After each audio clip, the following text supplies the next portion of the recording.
नमस्कार, बहुत स्वागत है आपका अपन बिहार में। मैं हूं आपके साथ कीर्तिमान सिंह। बुलेटिन शुरुआत करते हैं। चिराग पासवान का विपक्ष पर हमला हुआ है। हमारे मुख्यमंत्री के बिना ये चुनाव जीत नहीं सकते हैं, ये चिराग पासवान ने एक जनसभा में कहा।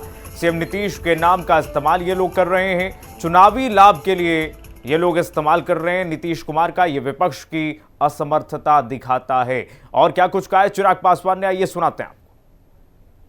मतलब उनको इस बात का एहसास है ना कि बिना हमारे मुख्यमंत्री के ये लोग चुनाव नहीं जीत सकते हैं। हमारे मुख्यमंत्री के नाम का इस्तेमाल चुनावी लाभ के लिए अगर तेजस्वी जी को करना पड़ रहा है तो ये दर्शाता है कि कितने असमर्थ हैं, कितने कमज़ोर हैं वो हमारे मुख्यमंत्री जी के बिना। आज जब वो उनके साथ गठबंधन में नहीं भी हैं तब भी उनके नाम का इस्तेमाल करके भ्रम फैलाकर ये अपनी स्थिति को बेहतर करने का प्रयास कर रहे हैं। गया वो ज़माना जब बिहार के लोगों को इस तरीके से बहला फुसला कर ये लोग उलझा लेते थे। आज की तारीख में बिहार की जनता इतनी जागरूक है, इतनी जानकार है कि वो आपकी मंशा को भली भांति भाग सकती है। चलिए आगे बढ़ते हैं। गिरिराज सिंह का विपक्ष पर निशाना साधा है उन्होंने। मुसलमानों का वोट लेना इनका एजेंडा है। मुस्लिम स्थापित करने का कारण क्या है? मोदी भारत में सनातन को जागृत कर रहे हैं, ये गिरिराज सिंह ने कहा। गिरिराज सिंह ने कहा कि सनातनियों से ही लोकतंत्र है। क्या कुछ कहा गिरिराज सिंह ने, आइए एक बार सुना देते हैं आपको।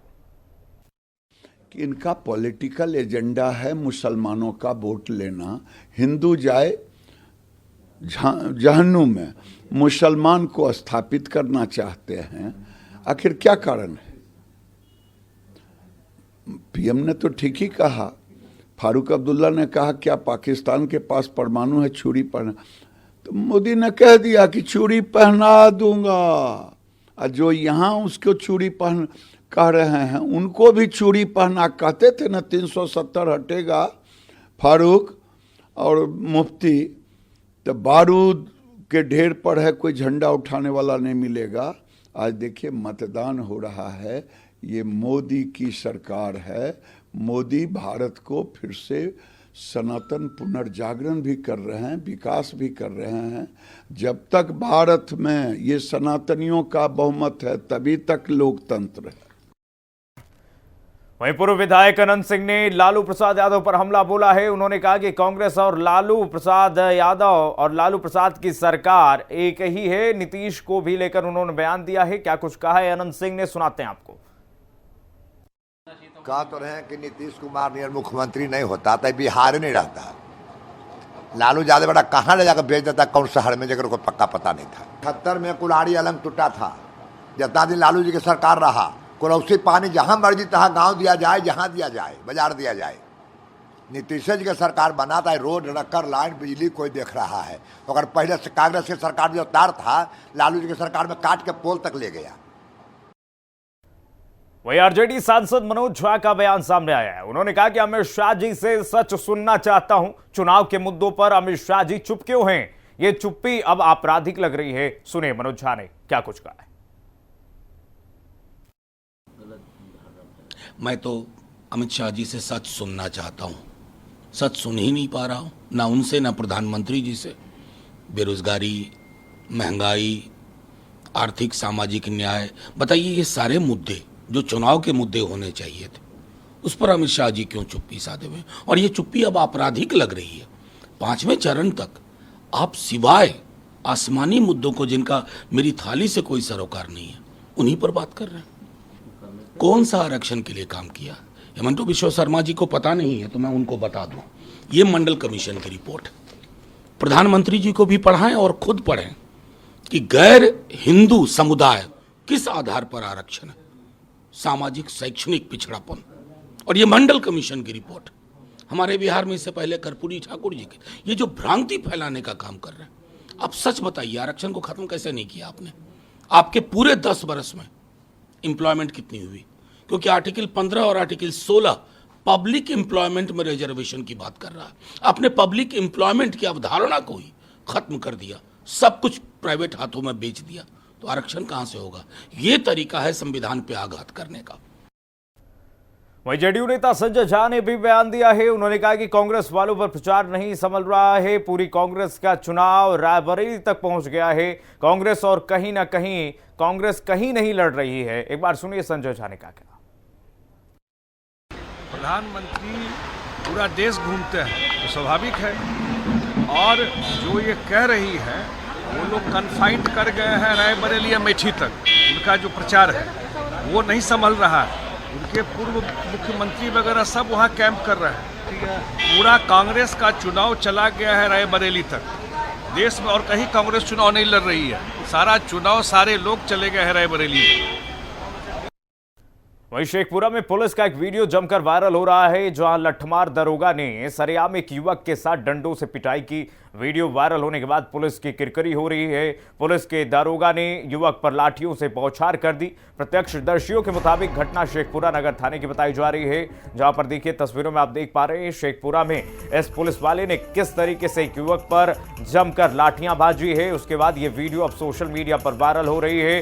पुलिस की मारपीट का ये वीडियो सोशल मीडिया पर वायरल हो रही है। अब सवाल ये उठ रहा है कि कब तक इस दारोगा पर कार्रवाई होती है। शेखपुरा का ये वीडियो बताया जा रहा है, जिसमें ये दारोगा आप देखिए किस तरीके से युवक पर लगातार लाठी भांज रहा है अकारण ही। उसके बाद ये वीडियो जो है किसी ने बना लिया सोशल मीडिया पर। अब ये वीडियो खूब जमकर वायरल हो रही है।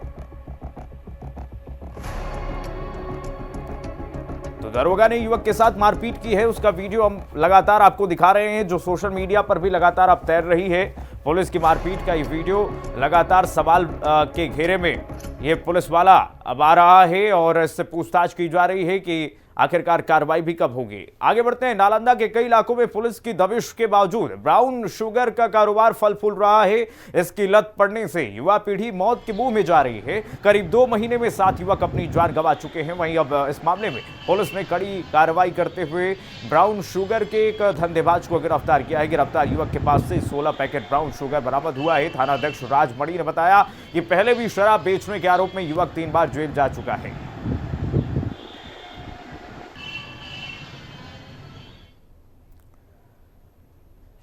वहीं दीपनगर थाना क्षेत्र के टोल प्लाजा के समीप अनियंत्रित होकर बाइक डिवाइडर से टकरा गई, जिससे बाइक पर सवार एक युवक की मौत हो गई, जबकि एक युवक गंभीर रूप से जख्मी हो गया है।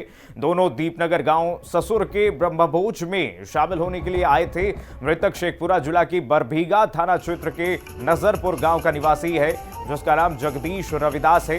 35 वर्ष का बताया जा रहा है। पुत्र राजेश रविदास है वो, जबकि दूसरा जख्मी पटना जिले के मुकामा गांव निवासी संजय कुमार बताया जा रहा है। ये दोनों युवक जो है वो गंभीर रूप से घायल हो गए हैं। अनियंत्रित होकर के बाइक जो है वो डिवाइडर से टकरा गई। भागलपुर में 3 बच्चों के पिता ने पहली पत्नी को दहेज के लिए प्रताड़ित कर जान से मारने की नीयत से उसे जहर खिलाया। आरोपी पिछले 6 महीने से पहली पत्नी को छोड़कर कथित तौर पर शादी कर चुका था और छिपकर भागलपुर में किराए के एक मकान में रहने लगा। जिसकी जानकारी पर पहली पत्नी समेत परिजन किराए के मकान पर जब पुलिस के साथ पहुंच गए, जिसके बाद घंटों हाई वोल्टेज ड्रामा चला। पुलिस ने बबरगंज थाना क्षेत्र के महेशपुर स्थित गुड्डी देवी के अपार्टमेंट में करीब 3 घंटे तक आरोपी पति और उसकी कथित दूसरी पत्नी की तलाश करती रही। तब जाकर 5वें तल्ले के कमरे में पलंग के नीचे छुपे मिले। इसके बाद पुलिस ने उसे हिरासत में लेकर बबरगंज थाना लाई है, जिसके बाद अब कार्रवाई और पूछताछ की जा रही है। वहीं बगहा स्थित त्रिलोकी आश्रम कांग्रेस कार्यालय में आरजेडी और कांग्रेस की संयुक्त प्रेस कॉन्फ्रेंस हुई। इस दौरान एमएलसी फैजल अहमद और कांग्रेस प्रभारी प्रेम चौधरी ने कई मुद्दों को लेकर साझा प्रेस कॉन्फ्रेंस की। इंडिया अलायंस के नेताओं ने कहा कि इस बार देश में महागठबंधन की सरकार बनने जा रही है और लोग बदलाव को लेकर दृढ़ संकल्पित हैं। 4 चरणों का चुनाव बीतने के बाद बीजेपी को भी इस बात का एहसास हो गया। देखिए, सरकार जो है हमारी जो बनेगी उसमें चौथे चरण में अब तक मैं वाल्मीकि नगर से लेकर पूर्णिया तक सारे चरण में हर जगह रहा हूँ, तो मैं बहुत विश्वास से संजीदगी से ये बात कह सकता हूँ कि इनकी स्थिति बहुत बुरी है और इस 4 चरण ने आने वाले 3 चरणों का भी रास्ता तय कर दिया, दिशा और दशा बता दी। और यही स्थिति मैं बिहार के बाहर भी रह करके प्रचार करके आया हूँ, यही स्थिति दूसरे राज्यों में भी। तो ये बिल्कुल तय है कि लोग डर चुके हैं, लोगों को इस बात का आभास हो गया है कि ये सरकार आरक्षण समाप्त करने वाली सरकार है। वाल्मीकि नगर लोकसभा में हम लोग हमारे जो महागठबंधन के उम्मीदवार हैं श्री दीपक यादव जी, उनके पक्ष में तीनों पार्टियों के आज हम लोग ने प्रेस कॉन्फ्रेंस किया और हम लोगों ने अपनी टीम बना के, जो पूरी कांग्रेसी टीम है, हर प्रखंड में हर ब्लॉक में काम करके दीपक यादव जी के नेतृत्व में चुनाव लड़ेगी और यहाँ पे हम लोग भारी मतों से विजयी होंगे। मैनिफेस्टो के ऊपर जो हमने चर्चा किया कि हमारा 4 जून को हमारी सरकार आना तय है। और चलिए बढ़ेंगे आगे। 1 जून को सासाराम में मतदान होने हैं, जिसको लेकर सासाराम में जागरूकता अभियान कार्यक्रम का आयोजन किया गया। रायपुर चोर के खेल मैदान में जिलाधिकारी की अध्यक्षता में इस कार्यक्रम का आयोजन किया गया। अधिक मतदान करने को लेकर जनसंपर्क अभियान भी चलाया गया। डीएम नवीन कुमार और डीडीसी विजय कुमार पांडे ने कार्यक्रम में आई महिलाओं से बातचीत की। इस दौरान डीएम नवीन कुमार ने वहां मौजूद लोगों को मतदान केंद्र पर उपलब्ध सुविधाओं को लेकर जानकारी भी दी है। सुने क्या कुछ कहा डीएम। उन्हें अपने मताधिकार का प्रयोग करेंगे और बीएलओ आपके घर घर जाएंगे पर्ची देने के साथ एक चीज वो नोट करेंगे, आपसे मांगेंगे कि आपके घर में कोई ऐसे वृद्धजन हैं जिनको गाड़ी की सुविधा चाहिए। नोट पूछेंगे आपसे, कोई आपके घर में गर्भवती महिला है जिनको चलने फिरने में प्रॉब्लम है, उनका नाम बताइए। कोई ऐसे दिव्यांगजन है जिनके पास अपना पहिया वाहन नहीं है, उनका नाम बताइए। कोई बीमार महिला या पुरुष है, उनका नाम बताइए। तो ये नाम आप लोग जरूर नोट कराइएगा। बीएलओ